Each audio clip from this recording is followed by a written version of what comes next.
Your Honor, there are no words to adequately describe the unimaginable tragedy that brings us before this court today. By my comments, I'm not even going to try to express the horror, the pain, or the suffering that the defendant has caused to these families, to this community, and to all who were a part of this investigation. However, I do want to spend a few minutes sharing with the court the details of the crime, as so far you've only had an opportunity to review the affidavit and a few facts here and there that have been offered to the court in the motions and pleadings that have been filed. The questions that have screamed out to anyone who will listen since August 13th of 2018 are why and how? Why did this have to happen? How could a seemingly normal husband and father annihilate his entire family? For what? These are the questions that only one individual in this courtroom or on this planet knows the answers to. I fully expect we will not receive the answers to these questions today, nor will we at any point in the future. I don't expect that he will ever tell the truth about what truly happened or why. Even if he did, there is no rational way that any human being could find those answers acceptable responses to such horrific questions. The best we can do is try to piece together some kind of understanding from the evidence that is available to us. And the evidence tells us this: the defendant coldly and deliberately ended 4 lives, not in a fit of rage, not by way of accident, but in a calculated and sickening manner. Shanann was 34 years old.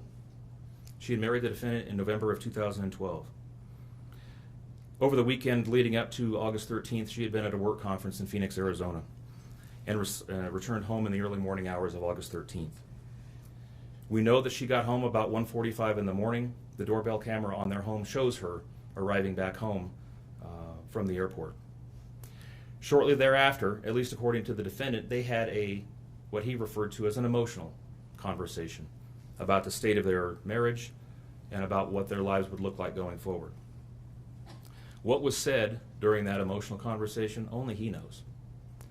What we do know is that shortly after that, the defendant strangled her to death with his own hands. We know that he slowly took her life the morning of August 13th. We know that this was not done in an uncontrolled, vengeful manner that he tried to describe to agents from CBI and the FBI. If that were the case, you would expect to see vicious, horrible bruising about her neck, shoulders, and face. You would expect to see the hyoid bone in her neck broken. You would expect to see some kind of defensive wounds on his body as she struggled and fought for her own life. None of those are present. The only injuries that were on Shanann's body were one set of finger or bruising, what appeared to be fingernail or finger mark bruising to the right side of her neck. We know that our experts will tell us that it takes 2 to 4 minutes to strangle someone to death manually with their own hands. The horror that she felt as the man that she loved wrapped his hands around her throat and choked the life out of her must have been unimaginable. Even worse, what must Bella, age 4, and Celeste, age 3, must have experienced or thought as their father, the one man on this planet who was supposed to nurture and protect them, was snuffing out their lives. They both died from smothering. Let me say that again. The man seated to my right smothered his daughters. Why? Imagine the horror in Bella's mind as her father took her last breaths away. Your Honor, understand very clearly, Bella fought back for her life. The frenulum, the connective tissue between her upper lip and her gum, had a centimeter and a half laceration. She bit her tongue multiple times before she died. She fought back for her life as her father smothered her. Celeste had no such injuries. In fact, she had no external injuries at all.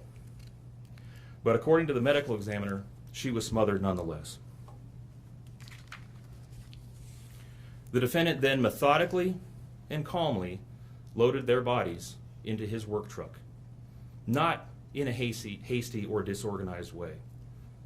He was seen from the neighbor's doorbell camera backing his truck into the driveway, going back and forth into the house and back out to the truck 3 different times, 1 time for each of their bodies. He then drove them away from their family home 1 final time, intent on hiding any evidence of the crimes that he had just committed.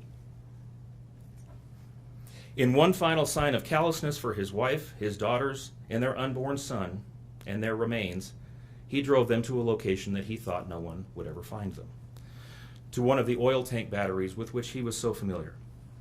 He knew this was safe. He had texted a coworker the night before saying, "I'll head out to that site. I'll take care of it." He had carefully ensured that he would be alone in the middle of the plains to secrete away the remains of his family in a place that he hoped they would never be found. In one final measure of disrespect for the family he once had, he ensured that they would not be together, even in death, or so he thought. He disposed of them in different locations. He buried Shanann and Nico in a shallow grave away from the oil tanks. Bella and Celeste were thrown away in the oil tanks at this facility. Different tanks, so these little girls wouldn't be together in death. Imagine this, Your Honor. This defendant took those little girls and put them through a hatch at the top of an oil tank, 8 inches in diameter. Bella had scratches on her left buttocks from being shoved through this hole. A tuft of blonde hair was found on the edge of one of these hatches. The defendant told investigators that Bella's tank seemed emptier than CC's because of the sound that the splashes made. These were his daughters. Significantly, when his co-workers arrived at the tank battery later that morning, to a person, they all described him as acting completely normally. It was a normal workday, even while his daughters sank in the oil and water not far away from him. And then his efforts at deception truly began. We've all seen the emotionless interviews that the defendant gives to the local media, asking for help in locating his family. We watched as he claimed that the house was empty without them, and that he hoped that they were somewhere safe, and that he just wanted them to come home. He told investigators that they were at home sleeping when he left for work that morning, and that Shanann had told him that she was taking the girls to a friend's house for the day.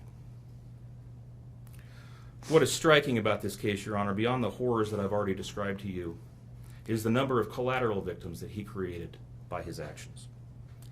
While he stood in front of TV cameras asking for the safe return of his family, scores of law enforcement officers, neighbors, friends, and family scoured the area, fretted for their safe return. They texted him begging for any information and sending him their best wishes, all the while he hid what he had done. The list of indirect victims does not end there. Think of the firefighters and the Colorado State Patrol hazmat experts who had to don protective suits and who were called upon to pull Bella and Celeste out of those oil tanks. Or the coroner employees who had to conduct these autopsies. Or the victim assistants who frantically attempted to ease the suffering of those affected. All of this, Your Honor, for what? Why? Why did this have to happen? His motive was simple, Your Honor. He had a desire for a fresh start, to begin a relationship with a new love that overpowered all decency and feelings for his wife, his daughters, and unborn son. While Shanann texted the defendant over and over again in the days and weeks leading up to her death, attempting to save her marriage, the defendant secreted pictures of his girlfriend into his phone and searched and texted her at all hours of the night. While Shanann sent the defendant self-help and relationship counseling books, one of which, ironically enough, was thrown in the garbage, he was searching the internet for secluded vacation spots to take his new love in researching jewelry. And while Shanann took the girls to visit family in North Carolina, the defendant went to car museums and the sand dunes with his new girlfriend. The stark contrast between the subjects of their internet and text content is absolutely stunning. Even the morning after he killed them and disposed of their bodies, he made several phone calls. One was to the school where the girls were supposed to start, telling the school that the girls would not be coming to school anymore, that they were being unenrolled, presumably to give him some more time before law enforcement notification about them going missing. He contacted a realtor to start discussing the selling of his house, and he texted with his girlfriend about their future.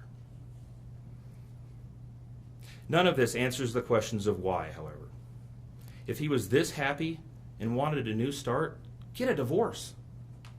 You don't annihilate your family and throw them away like garbage.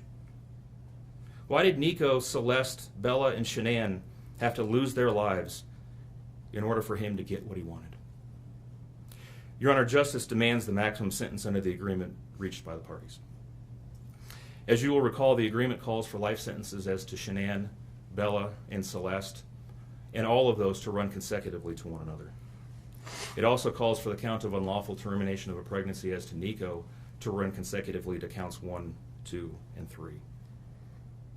I would suggest that the extreme aggravation present in the defendant's conduct and in the efforts that I have described mandate that the sentences for counts 7, 8, and 9, the tampering with a deceased human body, each be the maximum of 12 years, and that those sentences run consecutively to one another.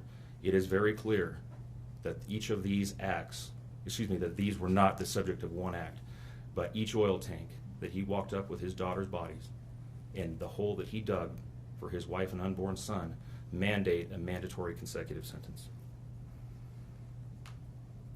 It's been alluded to this morning, but the defendant was certainly eligible for the death penalty in this case under the existing law in the state of Colorado.